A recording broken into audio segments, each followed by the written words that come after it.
obboleettiin keenya kan barbaadaa turree argamtee jirti. Waaw, hedduu tokko gammadee hordoftoota chaanaalii kiyyaa isinillee na wajjin gammadaa koottatu.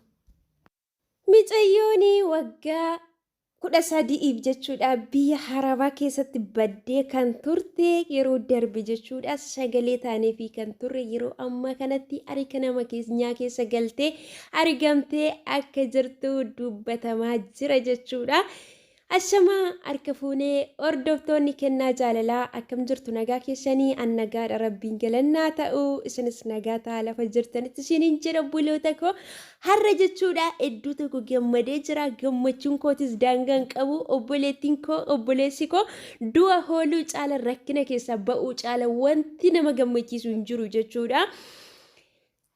Haaraa kan taatan immoo chaanaala kanaaf subscribe gochuudhaan gara maatii keenyatti dabalamaa.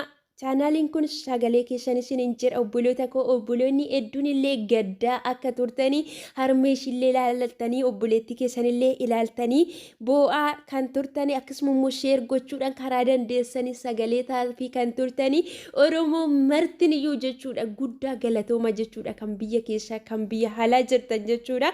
Maaliif micaayyoon kun bu'aa sagalee keessanii jechuudha argamuushi waggaa 13 guutuu harka biyya namaa keessatti jechuudha qabamte. Kan ishiin rakkachaa kan ishiin dhiphachaati turte jechuudha.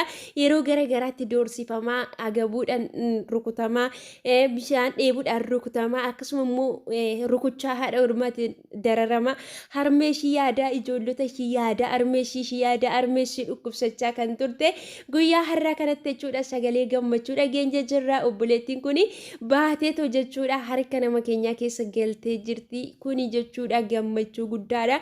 Bu'aa dadhabbii keessanii bu'aa sagalee ta'uu keessaniiti jechuudha obboloota koo. Maaliif yoo nuti sagalee waliif taane malee yoo nuti waliif iyyanne malee yoo nuti walii birmanne malee eenyuyyuu nu qaqqabuu hin danda'u jechuudha. Micaayyoon kun waggaa 13 guutuu waggaa 13 miti meejji'a 3 jechuudha miindaan keessan hojjettanii yoo isinii kaffalamuu baate biyya Arabaa hojii isaa ulfaataa kana keessatti mee isiniyyuu ilaalaa jechuudha hamma ulfaatu jechuudha. Garuu waaqayyoof galannaa ta'u jechuudha. Lubbuun mucayyoo keenya iyyuu lubbuudhumaan baateetumayyuu hachi keessa ba'uushiyyuu kuni gargaarsa rabbiiti malee gargaarsa biraa miti jechuudha. Maaliif waggaa 13 guutuu dararamtee jechuudha ijoollee jechuudha. Lubbuun namaa gaafa rabbi jedhe malee hin ba'u jechuudha. Kanaaf habdillee kutattanii kan jirtan micaayoo kanarraa biradha jechuudha. Waggaa 14 guutuu ukkaamamtee bakka dhugaa rabbi jechuudha. Habdii keessanii kutatina rakkina gara garaa keessa mana jirtan keessatti dararaan sinirra ga'aatii kan jirtanii jabaadhaa isiniin jedha. Micaayoo kana laalatii abdii keessan kutadhaa nan beeka jechuudha. Namoonni baay'een jechuudha shamarran akka koo keessa dhuftanii nu dubbiftanii rakkina keessa jirtan dhugaa rabbi natti himattanii garaan koo jechuudha kan na gubate jechuudha. Miindaan keessan isinii kennamuu dadhabuudhaan amma jechuudha shaama qabsiisanii qaama keessan irratti coccobsiisanii isin reebanitti jechuudha. Darara akkasii keessa kan turtan jechuudha. Dhuftanii natti himtanii garaan koo isiniif gaddee jechuudha. Nan beeka jechuudha. Isinillee hin beektu jechuudha keessan kan waliin haasofne. Kanaaf jechuudha isinillee adaraa keessan abdii hin kutatinaadha. Guyyaa rabbi jedhe malee wanni tokko wanni hamaan jechuudha lubbuu keessan irratti ta'uu hin danda'u. Isin yeroo hundumayyuu rabbiin kadhadhaa malee rabbiin jechuudha lafa rakkattanii jirtan keessa isin baasa sinin jedha obboloota koo. Micaayyoon kuni ani jechuudha argamtee achi keessaa baati se'eetan miti jechuudha. Kanaanani sagalee ta'eef jechuudha. Garuu bakka lubbuu namaati micaayyoon kun bakka akka fedha rabbii haa ta'u jedhee haatumti kun nama rarteeti malee injirtiyyuu jedheetan amaneetan miti jechuudha. Isinillee jechuudha sheer gochuudhaan jechuudha karaa dandeessaniin jechuudha kan isin gargaaraa turtan jechuudha. Micaayoo kana yoodhuma homaa dadhabne jechuudha sagalee ta'uufiin keenya sheer gochuufiin keenya warra nu caala jechuudha karaa seeratti warra dhiyaatan qaamanis deemanii warra ilaaluu danda'an bakka isaan dhaqanii akka isaan gargaaran taasisa jechuudha. Huu jennee iyyuun keenya jechuudha. Kanaaf iyyi keenya lafatti hin banne harka nama keenya keessa galtee micaayyoon kuni baatetii jirti jechuudha. Gara biyyaas galuudhaaf kuni salphaadha jechuudha. Kanaaf obboloota koo dhugaa baay'ee tokko natti tolee jechuudha.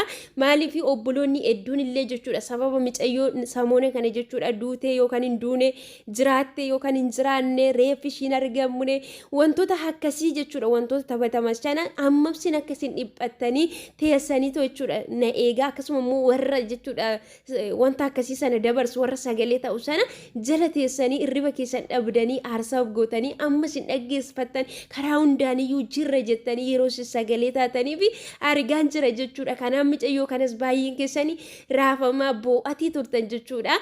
Kadhannaa keessanii illee bukkee kan turtan hin jirtu jechuudha.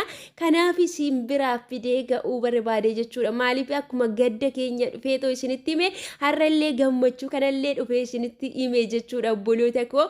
Kanaaf jabaadhaa lafa jirtanitti abdiin kutinaa obboleettii keenya argamtee rabbiin galannaa ta'u amma immoo nagaan inni ishii kaleessa ishii eege nagaan gara biyya ishiitti ishii haa galchu isinillee jechuudha. Inni nagaan isin baase kaleessa nagaan gara biyya keessanitti isin haa galchu yaadaaf karoora keessan hunduma isaa isiniif haa guutuu. Dhukkubni tokko isin argini amaan tokko isin hin argini isinin jedha hordoftoota kooyi. Waan wajjin taatanii fi hedduu galatoomaa yaada keessan immoo koomentii jala kaa'adha. Dogoggora jiruuf immoo na of kolchaa hedduu tokkoon gammadee isinillee hedduu akka gammaddan abdiin qaba.